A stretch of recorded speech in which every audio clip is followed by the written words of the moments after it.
Shalom, selamat pagi Bapak Ibu Saudara sekalian, Jemaat Gereja Kristus Ketapang, dimanapun Bapak Ibu berada. Puji syukur kepada Tuhan untuk anugerah, cinta kasih, dan kemurahannya yang selalu mengiringi dan menyertai kehidupan kita sampai hari ini.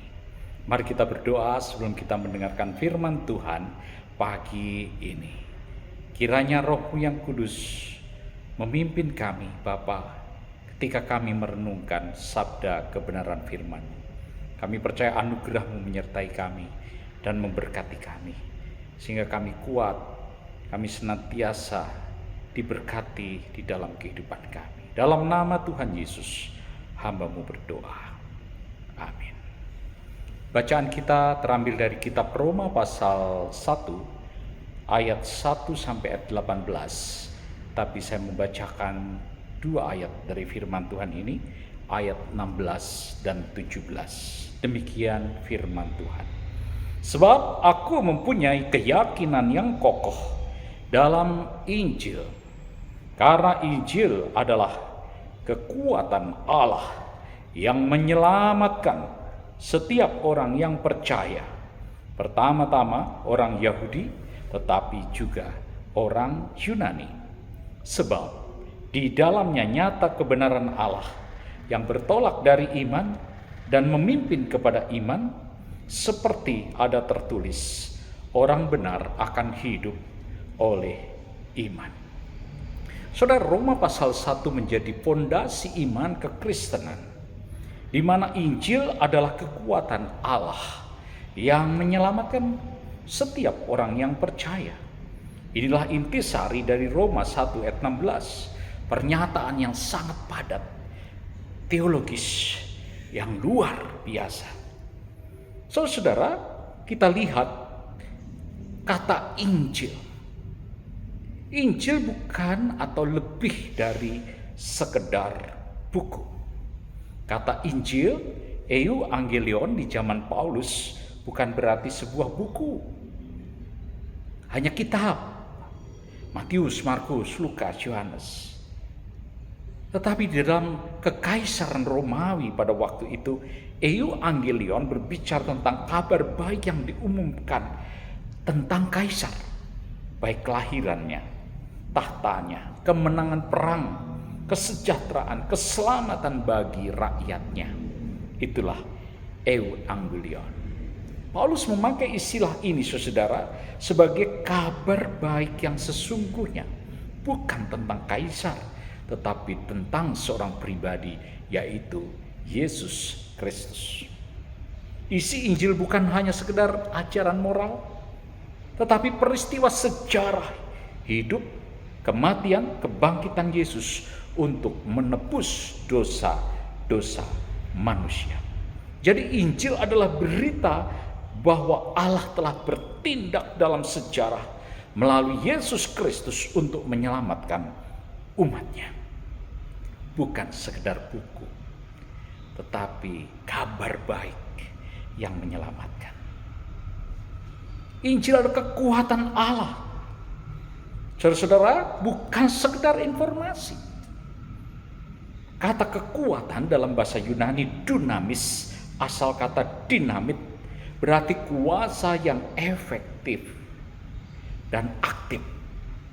Paulus menegaskan bahwa Injil bukanlah sekedar nasihat.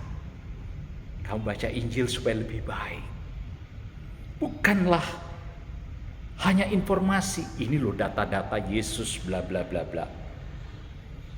Bukan hanya filosofi, inilah pemikiran yang indah. Kalau kamu berpikir dengan demikian.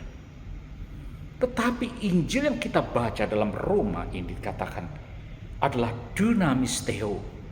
Artinya kuasa Allah sendiri yang sedang bekerja. Sama seperti kuasa Allah menciptakan dunia dari ketiadaan. Kuasa yang efektif untuk membangkitkan Yesus dari kematian. Kuasa yang sama bekerja melalui pemberitaan Injil untuk menciptakan hidup baru dari orang berdosa. Saudara-saudara, itulah kekuatan Allah. Jadi ketika Injil diberitakan, Allah sedang berkuasa. Dia tidak hanya menawarkan keselamatan, dia secara aktif menyelamatkan melalui perkataan atau firman-Nya. Yang menyelamatkan, saudara. Inilah tujuan spesifik itu. Spesifik kuasa Allah itu. Kuasa Allah bekerja di mana-mana, saudara. Dia menopang alam semesta. Dia memberi nafas kehidupan. Tetapi di sini Paulus menyatakan tujuan spesifik dari kuasa itu dinyatakan dalam Injil adalah soteria, yaitu menyelamatkan. Allah yang sedang menyelamatkan. Sehingga kalau kita baca di dalam firman Tuhan, keselamatan dalam Alkitab adalah konsep yang kaya dan mencakup 3 dimensi waktu. Yang pertama, pembebasan dari kuasa hukuman dosa masa lalu. Inilah yang disebut sebagai pembenaran, justification. Saat seorang percaya, dia dinyatakan bebas dari hukuman kekal. Ia telah melepaskan kita dari kuasa kegelapan. Itulah kuasa Injil. Justification, pembenaran. Kedua, pembebasan dari kuasa dosa masa kini, yaitu kita, saudara yang kasih, disebutkan dikuduskan, sanctification. Kuasa Injil terus bekerja untuk membebaskan kita dari cengkraman kebiasaan dosa, sehingga kita semakin hari semakin serupa dengan Kristus. Tiap-tiap hari kita mengalami yang namanya sanctification melalui firman Tuhan, sehingga kita hari demi hari bertumbuh ke arah Kristus. Ketiga, kita akan mengalami kebebasan atau pembebasan dari kehadiran dosa masa depan. Ini yang disebut dengan glorification, pemuliaan. Pada akhirnya Kristus datang kembali dan kita akan diselamatkan sepenuhnya dari dunia yang jatuh untuk menerima hidup yang baru dan tubuh yang baru. Kenapa ini Anda lakukan, saudara? Injil bisa mengerjakan, saudara. Ada masalah terbesar dalam hidup manusia. Yang pertama, manusia tidak mampu mengalahkan dan menyelamatkan diri sendiri. Agama, amal, kebaikan, moral tidak memiliki dunamis, kuasa yang mengubah hati yang mati secara rohani. Dan Injil menjawab, Allah sendiri turun tangan dan melakukan pekerjaan itu melalui kuasa-Nya. Yang kedua lebih bahaya lagi, masalah murka Allah. Roma 1 ayat 18. Kita hidup di dalam murka Allah. Artinya, saudara yang kasih, manusia berada dalam murka Allah karena dosa. Di dalam Injil kuasa Allah menyelamatkan kita dari murka. Allah menyediakan jalan keluar dari penghakimannya yang adil, yaitu melalui pengorbanan anaknya.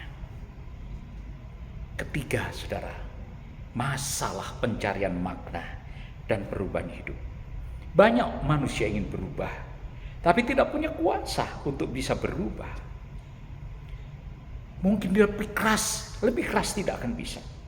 Tapi kuasa Allah yang bekerja di dalam kita, kalau kita bergantung kepada anugerah-Nya, kita akan menemukan makna kehidupan dan itu sendiri. Saudara yang kasih, Injil adalah kekuatan Allah yang menyelamatkan, mengubah cara hidup kita. Kita tidak perlu bergantung pada retorika, filosofi, teknik yang hebat. Tapi yang diperlukan adalah kita perlu setia untuk terus memberitakan firman. Karena kuasa-Nya itu yang bekerja melalui Allah yang bekerja di dalamnya. Kita tidak perlu, saudara yang kasih, putus asa. Karena kuasa Allah juga bekerja melalui kehidupan kita sebagai manusia yang berdosa. Tuhan selalu memberikan jalan keluar bagi kita. Dan bagi mereka yang ragu dan bimbang, kita tidak perlu mencari bukti di tempat lain. Karena kabar tentang Yesus yang mati dan bangkit adalah bukti tertinggi dari kuasa dan kasih Allah yang sedang bekerja. Saudara, orang benar hidup dalam iman. Kita bertolak dari iman. Kita perlu bersandar kepada anugerah kasih Tuhan, pertolongan Tuhan tiap-tiap hari, supaya hidup kita mengalami anugerahnya. Injil adalah kekuatan Allah yang menyelamatkan setiap manusia. Kiranya Tuhan menyertai dan memberkati hidup kita. Kita berdoa. Bersyukur untuk kehadiran Roh-Mu yang kudus di dalam hidup kami. Pimpin dan sertai kami, supaya hidup kami sepanjang hari dikuatkan, diteguhkan. Dan kami semakin percaya bahwa Injil adalah kekuatan Allah yang menyelamatkan setiap manusia percaya. Berikan kepada kami hati yang mengasihi, hati yang rela, hati yang mau memberitakan, menjadi saksi Tuhan dimanapun berada, supaya kami boleh membawa kabar baik untuk banyak orang dan banyak jiwa-jiwa yang diselamatkan melalui kabar baik Injil itu sendiri.